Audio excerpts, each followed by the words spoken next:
miraggio, a chance to fulfill my mission. A river in a dry land, the left is in a lost land, a heartbeat for a demon, a oasis in a strange land. I'm given the balance, but I'm standing on razor's edge now. Look quick, or my life is over. One strike just offend them, I'm out of his field of vision. Don't ask why I'm ready, but I'm ready to strike him down now. I just saw the new stars, there's no time for indecision.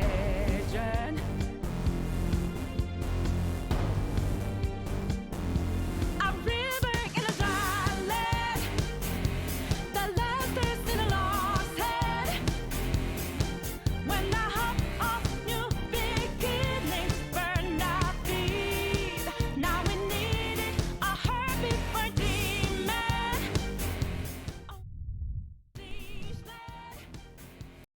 Okay. It's another simple 3-hour one. Just from 8 to 11. Just more Steins Gate, really.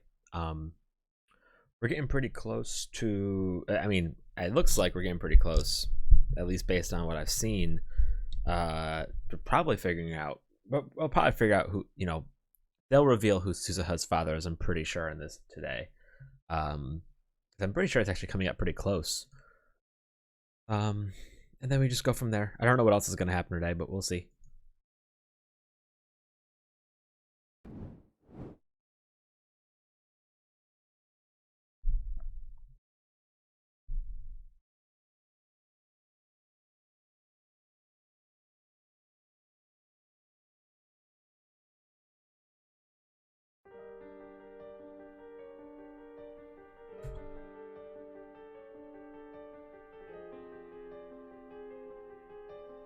And we're here.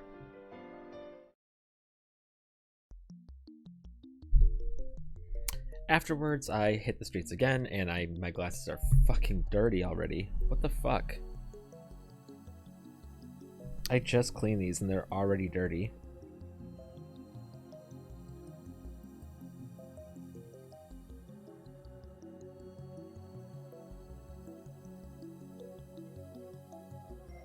Afterwards, I hit the streets again in search of the pin. But the day ended without a single lead, so I reluctantly returned to the lab and tried to search the internet. A couple hours later, and still no luck. So far, I've accomplished absolutely nothing. My frustration is mounting. I can time leap again, but will that really help us find Suzuha's father? An unfamiliar number. Who is it? It's me. I missed Okabe Rintaro. The voice is heavily accented. I can barely make it out. Who is this guy? CERN? I jump to my feet and scan the room, then run to the window and check the road below. No suspicious figures in sight. Kurisu comes out from the development room and gives me a questioning look, but I wave her back inside. CERN? Who is that? I gulp and carefully choose my words. Identify yourself. You, one more afternoon, came to our factory, make inquiry, and told me your telephone number, you know. But I keep on pressing the right button. What are you saying? No, wait. I've heard this broken Japanese before. This...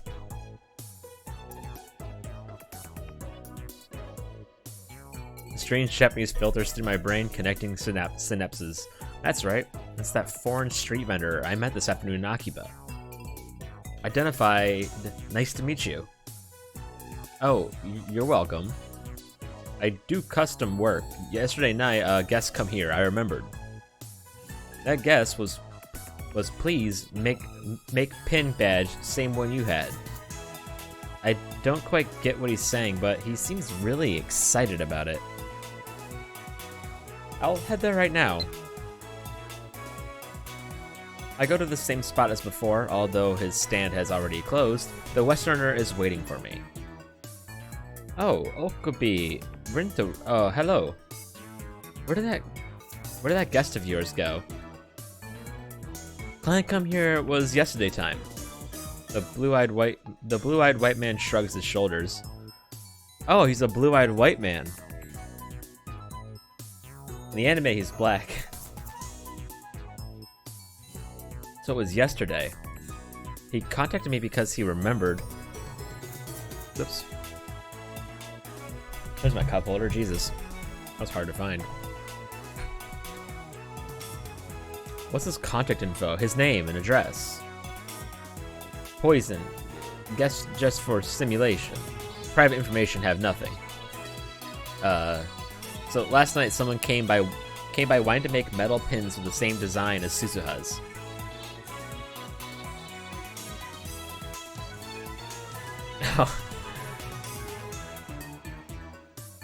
But he died of poisoning?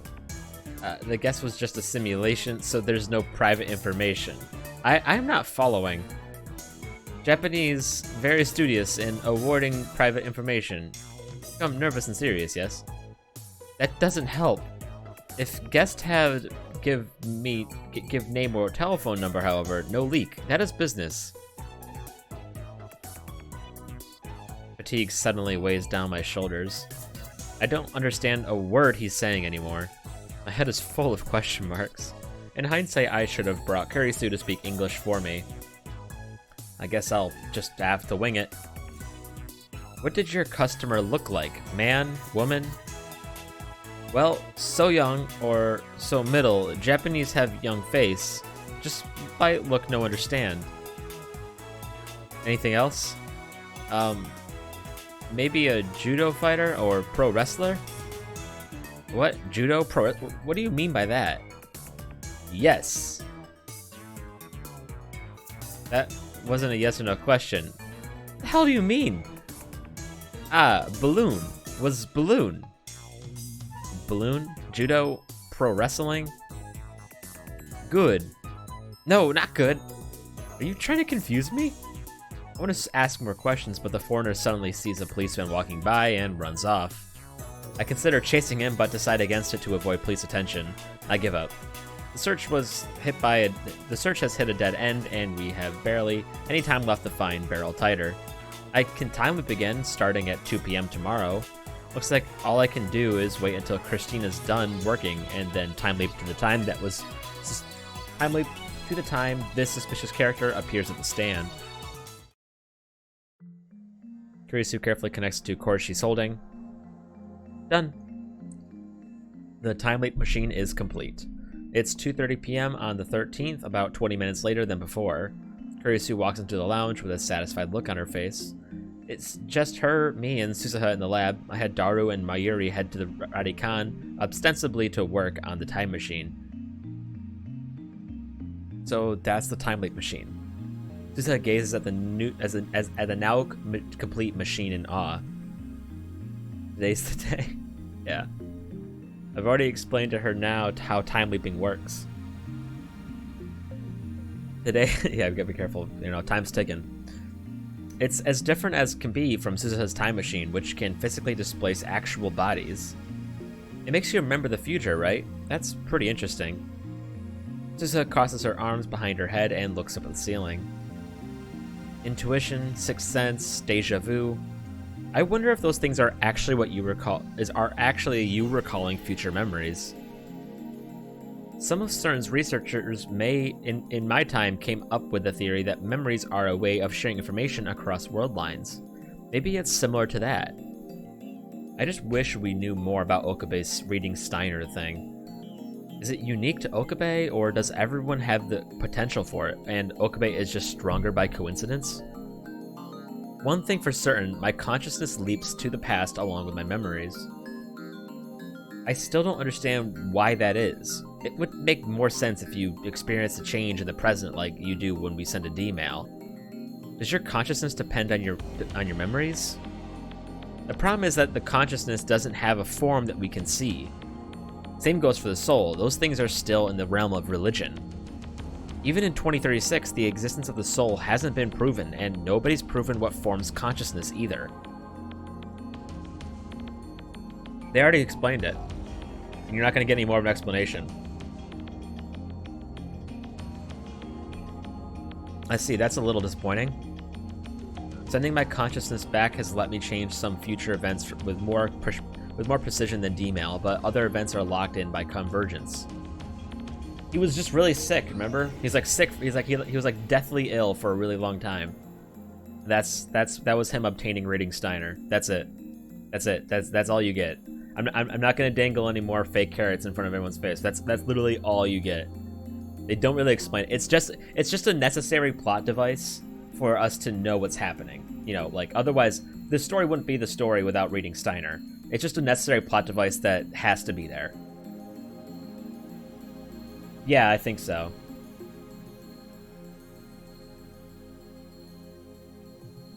I can change the method of Mayuri's death, but never the fact that she dies. That's not how it works. The future is always determined. Then why does the path there change? Because the world line changes. When you leap into the past and take different actions from before, divergence changes, if only a little bit. In most cases, that fluctuation won't amount to more than 0.0000001% on the divergence meter. Because they did mention that the last time the world line shifted, apart from the creation of the time machine, into another world line entirely, was during Y2K. Yeah. Exactly. I didn't see your chat, but yeah, exactly. So I guess he was affected because a huge divergence happened. Small changes might not register at all. When you change the cause, the effect merely shifts to a separate, already existing world line. Since those two world lines are almost exactly the same, you barely feel any difference. So is that why reading Steiner didn't react? It's not like the previous world line disappears, it keeps existing as another possible world line. That's the many worlds interpretation, right? In any case, they're not parallel worlds. So is the future reconstructed? I guess you could say that. I'm confused again, maybe it's impossible for me to fully understand the structure of the universe. Anyway, that's enough discussion. They're on the Alpha world line right now, and in this Alpha world line, Mayuri is destined to die, no matter what. All world lines within the main, within the Beta world line, the Alpha world line, all lead to Mayuri's death. And by going to the Alpha world line may be a world line where Mayuri doesn't die. Because no matter what they do, if they're stuck in the Beta, if they're stuck in the Alpha world line, no matter what they do, Mayuri's gonna die. So they need to get to the Alpha world line, and then have her, get the IBN, shit like that.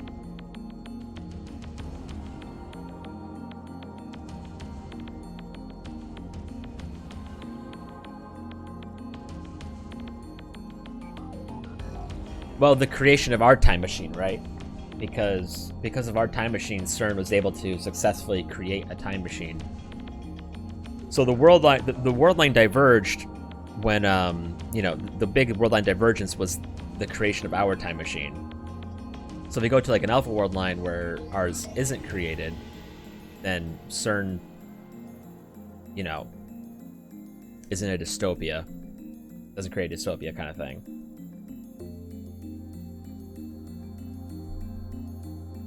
They're not necessarily trying to stop their time travel experiments, because they're going to keep on doing that.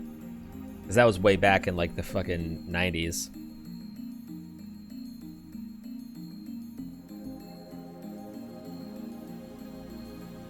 That's the question. How far back do you need to go?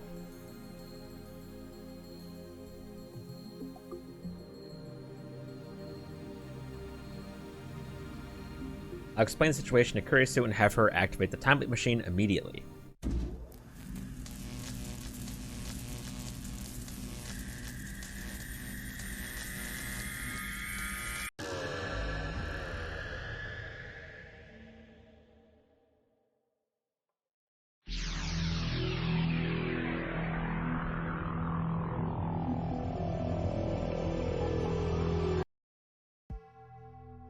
It's the night of the 11th. I went back about 40 hours.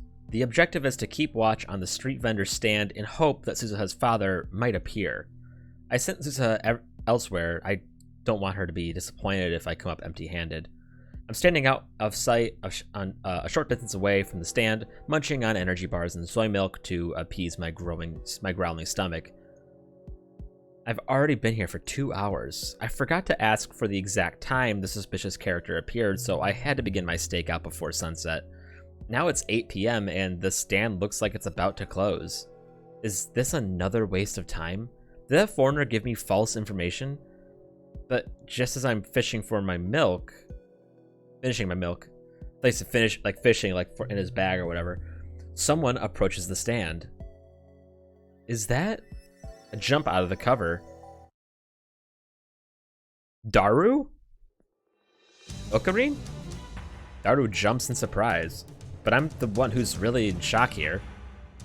What are you doing here? I was gonna ask the same question. The storekeeper's looking at us funny, so we decide to change locations.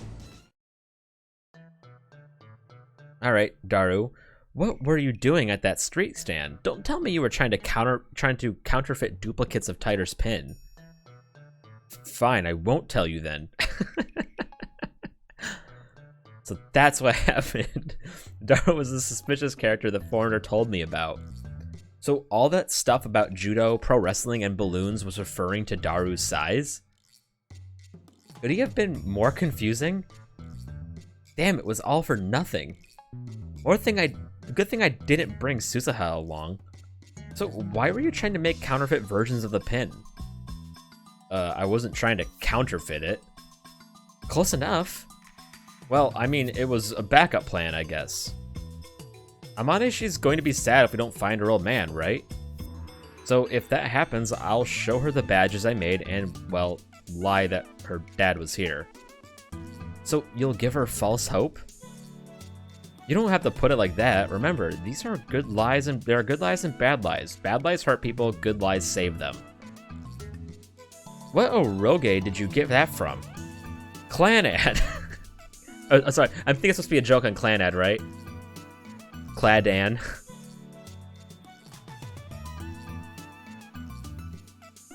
And it's not an Oroge, it's a visual novel that teaches you the meaning of life, so shut up. I read this Clan ad because I'm pretty sure that's a Clan ad reference. So should I call off Operation Fake Titer? You really think that will make Suzuha happy? Daru's expression suddenly turned sad. Amaneshi told me not to tell anyone, but I guess I better tell you. He's got a big mouth as usual. Still, he seems dead serious, so I'd better hear him out. I heard this from Amaneshi when we were discussing the repairs. Her time machine can only leap to the past. What? At first, I don't understand what he means. Nonsense. Titer's time machine could travel both ways. Did you actually see it? Well, no.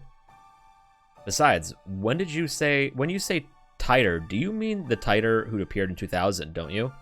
I don't know anything about that Titer. That's right, the Titer I know and Suzuha aren't necessarily the same person. Although their time machines are similar, there are significant differences. For example, one looks like a Chevy and the other looks like a satellite. So, wait.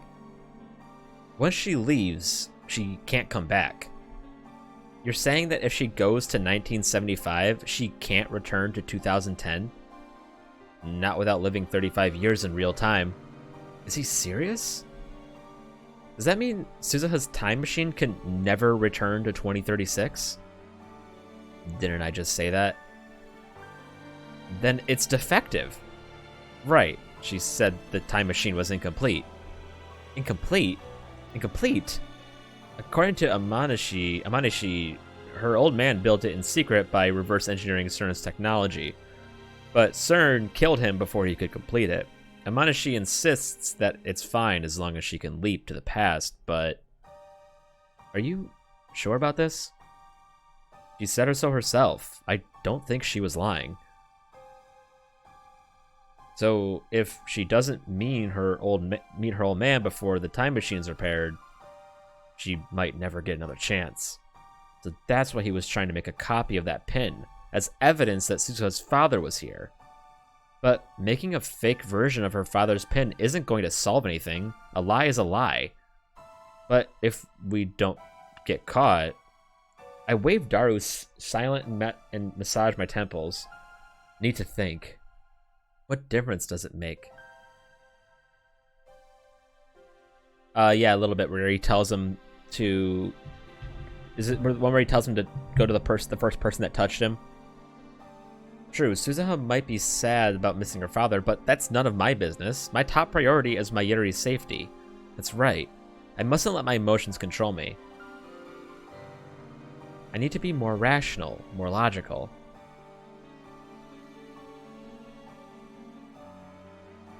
You're a dumbass.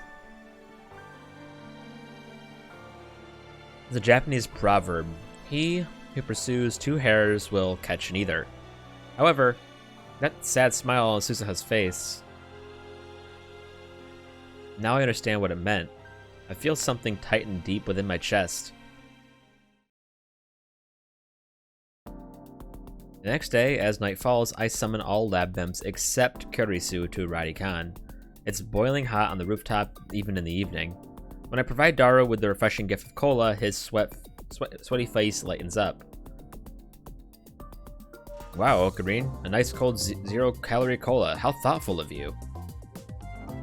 Daru happily takes the cola and chugs it straight from the bottle. Afterwards, Daru and Suzuha start discussing the time machine. Mayuri and I watch from a short distance away. Hey, Ocarine, isn't it amazing that the satellite was a time machine? Yeah, I guess so. I'm glad Suzu-san wasn't hurt in the crash. I heard it's really hard to drive. If the gravitational whatchamacallit coordinates are just teensy bit off, the whole time machine becomes a jelly man and goes ploop. And she even set her time machines unstable since it's not a CERN model. I'm worried about her trip to 1975. Do you think I should go with her? I wonder if I'd fit. What would you do in 1975? I'd cheer Suzuha on, of course. I'd hold her hands super tight and tell her that everything's going to be okay. Hey, Ocarine, do you think the time machine has a name? If you want to know, just ask tighter. Oh, yeah, maybe she didn't think of that.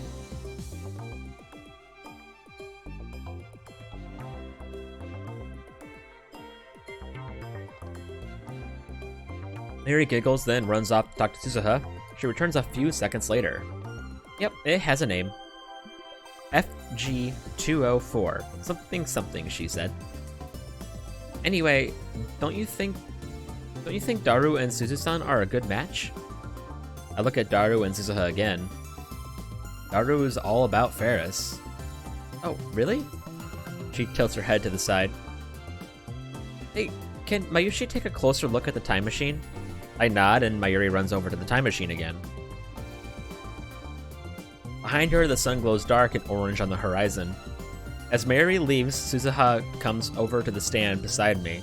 Our shadows are long and murky in the fading light. By the way, I have a theory about Mayuri that I haven't seen from anyone else. Like, I've looked it up and I can't find anything. But I believe I have like a very there's more evidence of it in the anime. At least I think so. I think Mayuri has reading Steiner, but that's just me. I can't get past this feeling that she actually has it.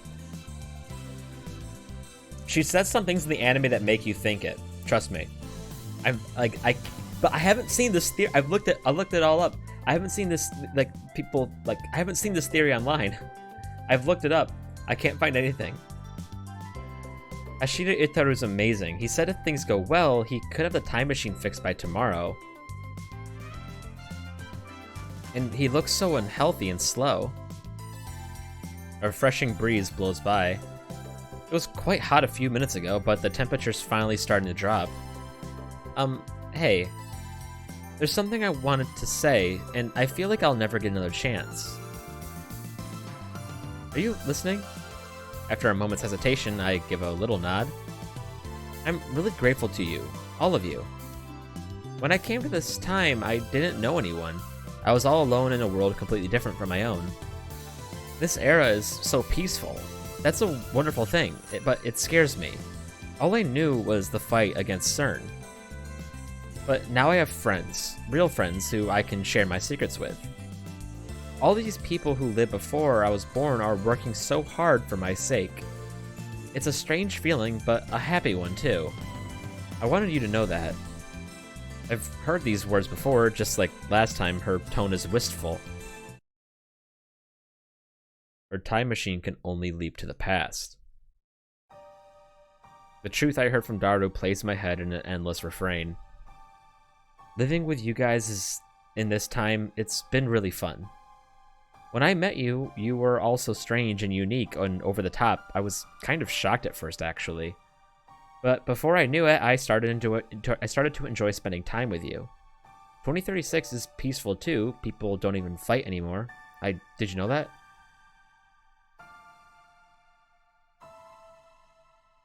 I shake my head. Anyway, people don't fight, ever, about anything. All forms of conflict, war included, have vanished, poof, without a trace.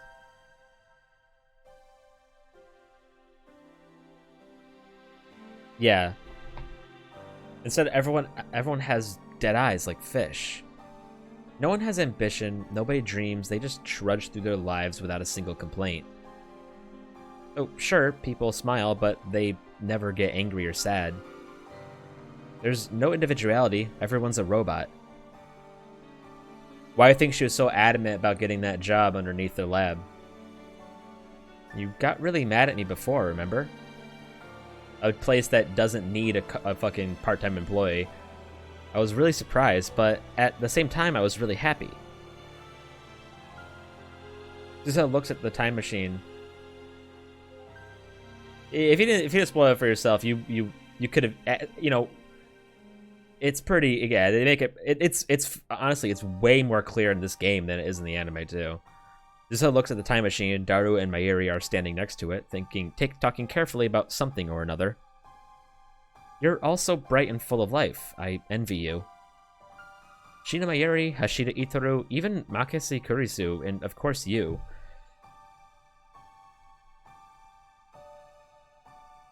I want to be more like you. Isn't it kind of creepy how she comes from a time where literally all three of them are fucking dead? They all die. It's thanks to all of you that I'm still going strong. Being a lab mem, even for just a little while, was great. Oh, sure, more than I'm already feeling. She smiles then, a soft, sad smile that tears at my heart. Oh, fuck that. I'm not doing that. This time, I know what that smile means. Being with you guys, even for just a little while, was great.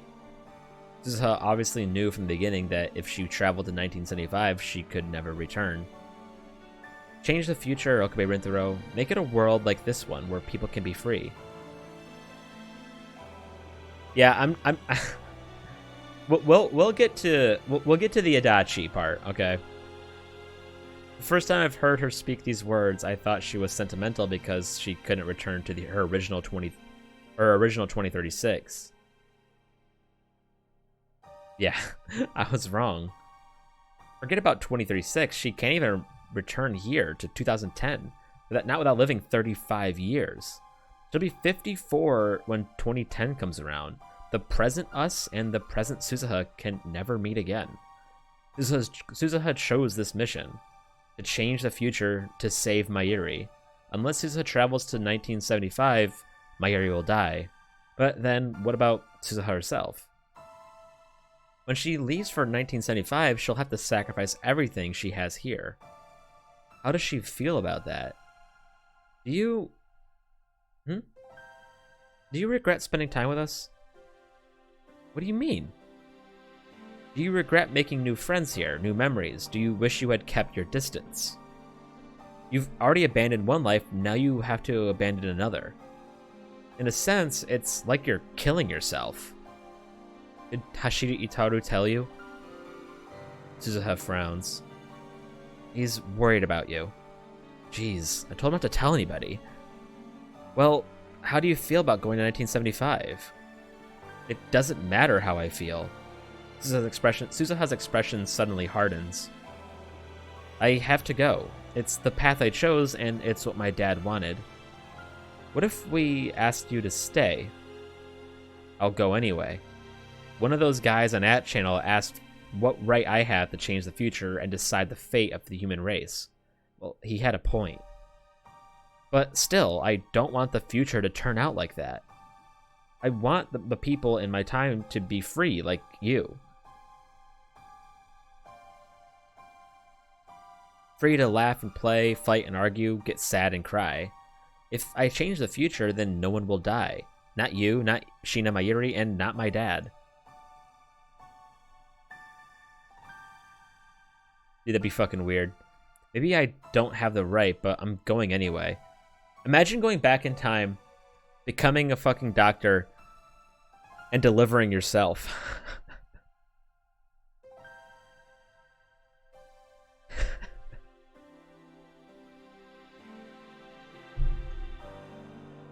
Even if you can, even if you can never return. Yeah, little kid Mary. Oh, come on. The 70s aren't a bad time, you know? I'll find friends there just like you guys. We'll have a blast. Just like that, Suzuha is back to her usual self. But despite her cheerful smile, I am certain that her resolve was forged from fear and doubt, the likes of which few can imagine. I was a fool to think that my words could sway her.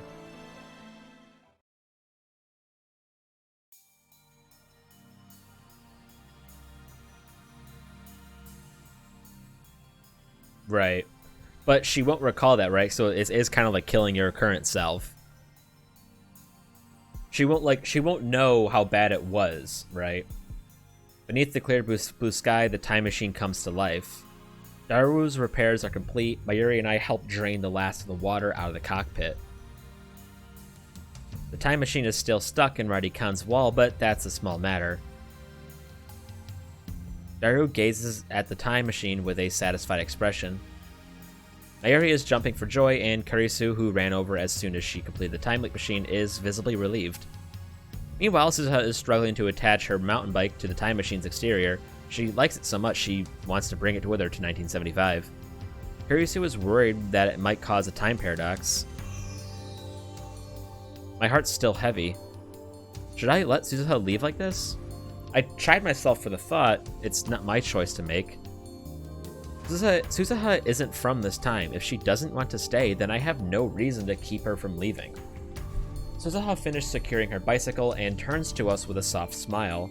It's not the painful, forceful, forced smile I saw yesterday.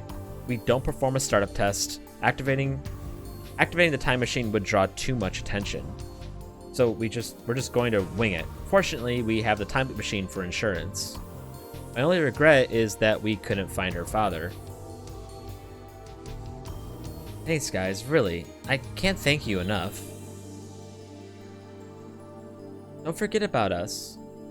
If you want to thank me, then let's make out. Control yourself, perv. You still think her dad's Daru? Okay. My lab mems pat Suzuha on the shoulder and offer words of encouragement, each in his or her own way. Oh, right. Take this. It would make it really weird. Suzuha offers me her father's pin. OSHM**A 7010. In the end, we couldn't decipher the inscription. This is for you, Okabe Rintaro. Keep it in the lab, will you? Somewhere out of sight is fine. Suzuha? Is she regretting her decision to leave? Is this pin meant to be proof that Amane Suzuha was here with us in this time? About the pin. Daru hesitates for a moment, then steps forward.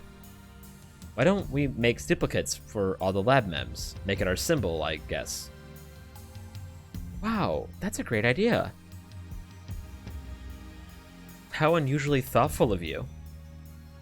I don't know what to say. We already took a picture of it, so keep your pin, Amaneshi. It belonged to your dad, right? Yeah, okay. I stay silent. There's nothing I can say. I could stop Suzuha from leaving if I tried, but unless she goes, I can't save Mayuri. Okay, everyone. I don't know what the fuck is that?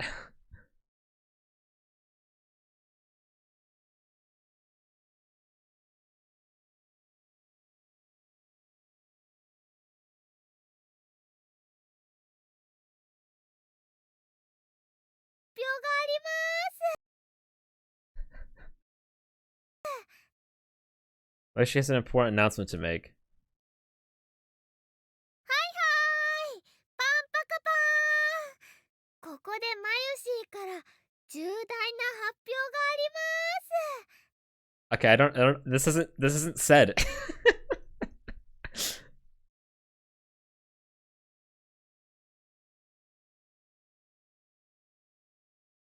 Mayuri suddenly raises her hands and calls for attention. As usual, she completely fails to sense the gravity of the situation, though I suppose it's our fault for not telling her the truth about Suzuha's time machine. In any case, she has my attention. What could her announcement be? Could Mayuri have found out that she's fated to die? I quickly glance at Kurisu, but she seems just as confused as I am. Then what is it? Actually, Mayushi found Suzu-san's dad. Uh-huh. What? Really?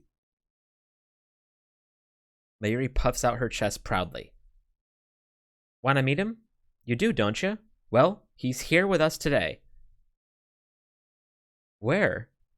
Everyone, including me, starts looking around. Mayuri has this hook, line, and sinker. I scan the empty event hall, but there's no one else here. Where could he be? Allow me to introduce you. Suzu-san's dad is... Is that a drum roll? Ta-da! Suzu-san's dad is... Oh my god. Mayuri flashes Suzuha a grin. Daru-kun! She thrusts her finger at Daru. Our mouths drop. Afterwards, an awkward silence comes awkward laughter. That joke's not even logical. It's impossible for this perv to get married in the first place. Hey, that kind of hurts. I completely agree with Christina. Daru is fated to become a wizard when he turns 30. You could be nicer about it, guys, but it's the truth, so I can't object. Daru falls to his hands and knees, devastated. As for Suzuha herself, she clearly doesn't know how to react. You know, my dad wasn't fat. Jeez, you're all so mean to Daru. Mayushi's the only one to stand up for me. You're an angel, Mayushi. Do you love me? Oh, Mayuri's revealing who Suzuha's dad is. Nope. Harsh. Mayushi's 100 million% sure that Daru-kun is Suzuha's dad. Okay, what's your proof? I was thinking about the letters on Suzuha's pin. After staring at it really hard, I noticed the 7 in 7010. It looked a little weird. It's not a 7, it's a 2. The line that fell off the line fell off the bottom. Really? Suzuha stares at the inscription on the pin again. It's so small I can't tell. It's easy to see on the picture we took. 2010, but that's this year. Then what do the letters mean? OSHM **A7010. That's what's inscribed on the pin. That's easy. Okarin, Shina, Hashida, Makise, and finally, Amane. What? I was right in. It was right in front of us all along. We just didn't know where to look. It's our initials. So I was thinking, why 2010? And then I remembered it's the year of the lab mems. By the way, my Yuri is figuring this out. The year of the lab mems, because she's the most compassionate. The Future Gadget Laboratory was founded this year. So that's what it is? And you know, Suzu-san has a lot of stories about future Ocarine and future Christian, but not a single story about Daru-kun, right? There weren't any about Mayushi either. Daru's observation startles me. It's an obvious thing to wonder about, but it strikes too close to home. Well, Mayushi's a lab mem, but I can't make time machines, and I don't like fighting. Of course I'm not famous. No, the reason there aren't any stories about Mayuri is because she dies in a few hours. Only Kurisu, Suzuha, and I know that, and we say nothing. But Daru-kun's a super hacker, and Okarine's right arm. He even helped Ocarine... And Okarine's right arm. He even helped Ocarine make Phone Wave-chan, so I thought it was strange Suzu-san didn't know him. So, you're saying he used a different name? Beryl Titer's son helped Ocarine find the resistance, right? And he was in Akiba in 2010. And he was able to build his own time machine.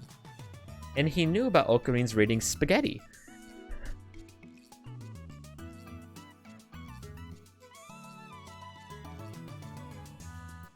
Reading Steiner. He knew about it. Doesn't that fit Daru-kun perfectly? She's right. Do you remember the day Suzu-san went to meet her father? She thought he would be at the time machine offline meet. We know that because we tailed her. Daru-kun was supposed to be there too, right? That meet was seriously important to the history of Japanese sci-fi. At least I got to sneak in while tailing Amanashi. I don't remember that. I must have before because of the D-mail I sent. This is the curse of reading Steiner. Although I keep my memories from previous world lines, I don't acquire memories of the events on new world lines. Because if you remember, he was trying to get Daru to leave the offline meet, so he told her that Ferris was going to be at the lab, and he lied. So Daru left. Suzuha came back, and she was disappointed because she didn't meet her father at the offline meet because Rintaro got Daru to leave. Dad told me about that meet when I was little. I don't remember what he said exactly, but I thought I might be able to meet him there. So if I'd been there, if I'd been to meet, everything would have been okay. I don't know. I don't think I would have picked you out as my dad. Still, the evidence keeps piling up. And there's the time machine's name, FG204. Something, what was it?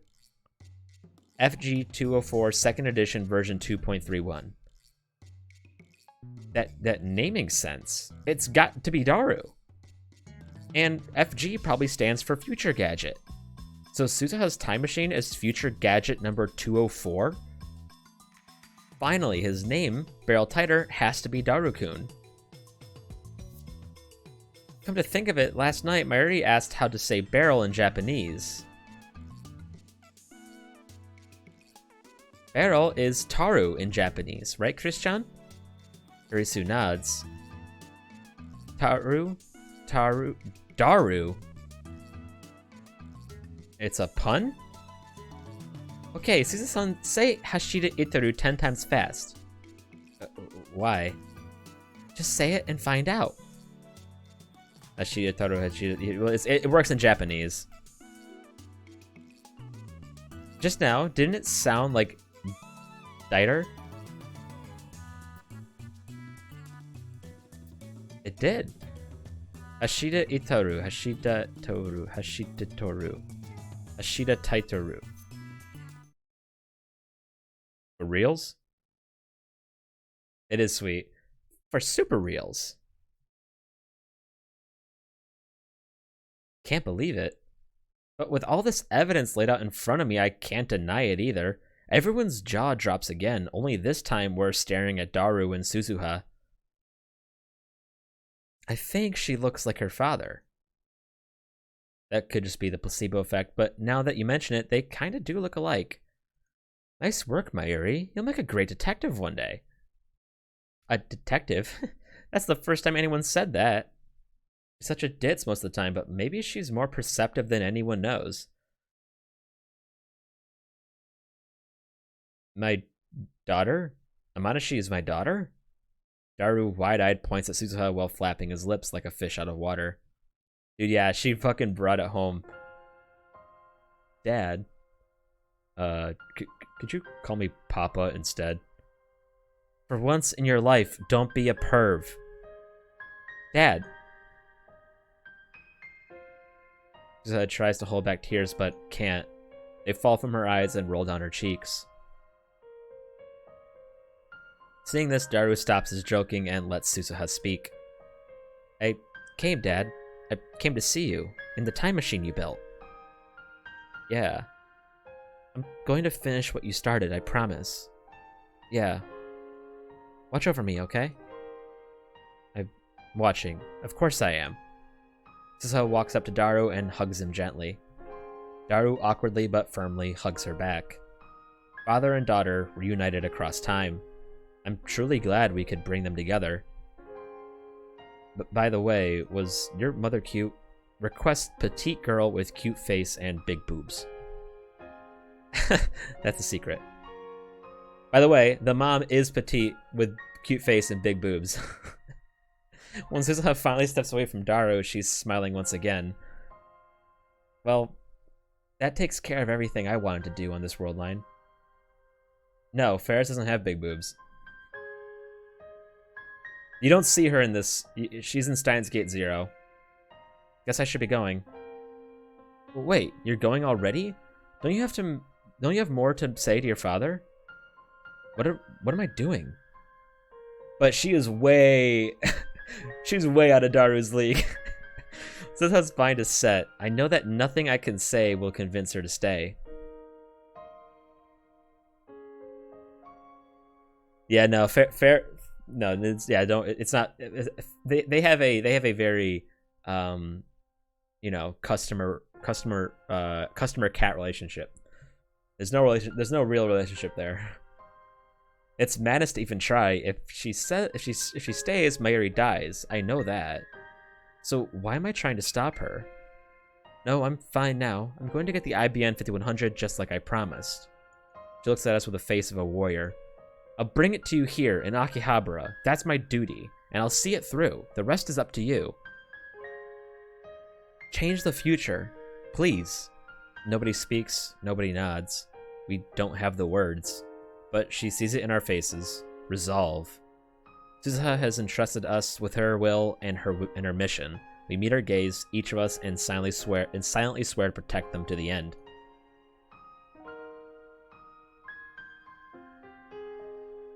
That it'll be revealed. You'll find out. The future Suzuha came from is not the future we desire. In Suzuha's time, Daru and I fought to change it. This time we'll make sure it never happens. Mayuri will live, Kurisu will be free. Yeah. Suzuha will grow up knowing her father. We must change the future. That all these things may never come to pass. Well, see you in 35 years, though I guess it'll only be a few hours for you guys. Oh, I almost forgot. The time machine gives off terrific ultraviolet rays when it jumps, so make sure not to look directly at it. With that final warning, Suzuha boards the time machine. She waves once, and then the hatch closes behind her. Moments later, the time machine comes to life. The shrill alarm starts ringing. There are no other sounds that makes less noise than I'd expect. People on the street below start shouting and cheering at the satellite's sudden activity. They all look up and point. My phone vibrates. I quickly take it out and open it. The mail is from Suzuha. Thanks. Goodbye. Goodbye. When I failed to stop her on a previous world line, she sent me the exact same message before leaving. but this time the words hold a completely different meaning. I lift my eyes from the message to see the space around the time machine begin to warp. A cocoon of light appears and envelops the fuselage. She told you guys not to look. I squint my eyes against the brilliance. Suzuha. We will never see her again. Well, not this Suzuha. Yes, we can seek her out in our time. I know that I will make the effort. But the next time we meet, an immense gulf of time will have divided us. No matter how hard we wish it were different, she will not be the girl we knew. All of a sudden, Daru takes a step into the light. Suzuha! I'm sure we'll meet again. I'll do my best until then. I hate myself for not knowing another way to say it, but I'll do my best. I'll do my best, I promise. Suzuha, do your best too. His words probably can't reach her anymore. As the light grows more intense, I raise my hand to shield my eyes. Bathed in radiant particles, the cocoon slowly unfurls. The next thing I know, Suzuha's time machine has vanished into thin air, leaving a hole the size of a dump truck in Radican's wall. The air is thick with the smell of ozone and seems to pulse softly where the machine stood. We stand there for a while, staring silently at the empty spot while the summer breeze blows gently past, as if the wind were fate itself. Unfortunately, we don't have time to mourn her departure. In about an hour and a half, Moeka's group will attack the lab. Before that happens, we need to acquire the IBN 5100 that Suzuha went to 1975 to obtain. The time machine's sudden disappearance has thrown the area into chaos, which makes it easy for us to slip out unnoticed. See you in 35 years, Suzuha said. 54-year-old Suzuha should be here in Akiba. Before she left, we decided that the time machine's disappearance would be her cue to bring the IBN 5100 to the lab. But when we return to the lab, there's no 54-year-old woman waiting for us. It seems Suzuha hasn't come yet. No more running. Kurisu gasps for breath while Mayuri calmly munches on a banana. As I check the lab for any sign of Suzuha, a line of red numbers catches my eye. Oh, nice. The meter reads 33.7187%. Divergence hasn't changed. Reading center didn't activate this time, so I suspected that might be the cause. Let's think this through. I thought that divergence would change the instant Suzuha obtained an IBN 5100 in 1975, but maybe there's something else that needs to happen. Will it change the instant Suzuha hands me the IBN? Or will it change when we use the IBN to delete my email from CERN's database? At any rate, all we can do now is wait for Suzuha to arrive.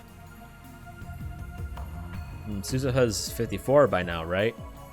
After catching his breath, Daru speaks.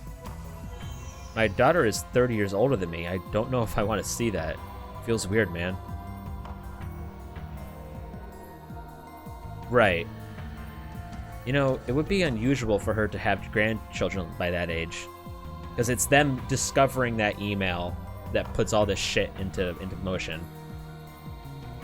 You mean I could have great-grandkids? I don't know if I'm ready for that, man. Just be super nice to them. That's what grandpas do. Please, don't call me grandpa. A knock on the door interrupts their idle chatter. It must be Suzuha. Everyone looks at me with a strange mixture of anticipation and anxiety. I slowly open the door. Okabe. Instead of an old woman, we get a wall of muscle. Our disappointment is palpable. Oh, it's you. Hey, have you seen my part-timer? Mr. Braun peeks into the lab. If you're looking for Suzuha-san, she went 35 years. Shut up, Mayuri. Kurisu covers Mayuri's mouth. You know something? Where'd that girl run off to? She took the last couple of days off, and I don't know when she's coming next. She won't even answer her phone. You don't have time for this, but I can't just order him to leave, not unless I want another cracked skull. She says she went back to her hometown. She's probably gone for good.